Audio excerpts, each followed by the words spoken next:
Sijui Jem, sina hamu ya kwenda huko. Najisikia vibaya. Unajua, ni ile kipindi ya mwezi. Mafua ya wasichana, wiki ya papa, lishe ya ketchup. Oh, bendera ya Japani imeinuliwa.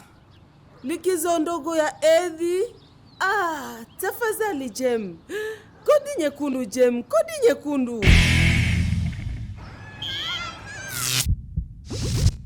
Moja ya mabadiliko makubwa ya kukomaa kwa wasichana ni hedhi, tunazoita mara nyingi kipindi cha mwezi. Hedhi hutokea takriban mara moja kwa mwezi, wakati mwili wako unajiandaa kupata mtoto, ikiwa na pale utakapokuwa tayari. Mwili wako hujiandaa kwa kuambia tumbo la uzazi kuanza kutengeneza sehemu laini yenye damu na chakula cha mwili kama kitanda kizuri cha mtoto endapo utapata mimba. Kitanda hiki kinaitwa endometrium na kina kila kitu kinachohitajika ili mtoto aweze kuwa humo. Kama hakuna ujauzito, tumbo la uzazi hutupa endometria ambayo hutoka kupitia uke. Hizo ndizo hedhi. Baada ya tumbo la uzazi kuwa tupu, mwili huanza tena kujiandaa kwa ajili ya ujauzito wa mwezi ujao.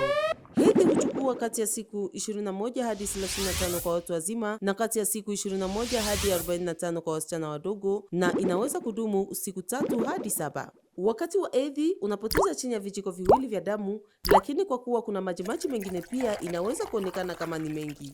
Ili kuepuka kuchafua nguo zako, unaweza kutumia pedi, tampon au kikombe cha hedhi, na vinapaswa kubadilishwa mara nyingi kadhaa kwa siku kulingana na kiasi ya damu. Kwa wasichana wengi, hedhi sio chungu, lakini wengine hupata maumivu ya kichwa na ya tumbo.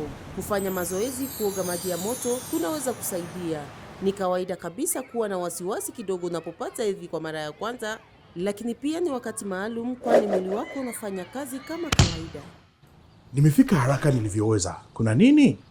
Jem, usijali. Ni siku zangu tu. Lakini niko tayari. Tuonane baadaye. Usisahau kunitembelea kwenye amazafrica.org au kutazama video zangu kwenye channel yangu ya YouTube. Kwaheri.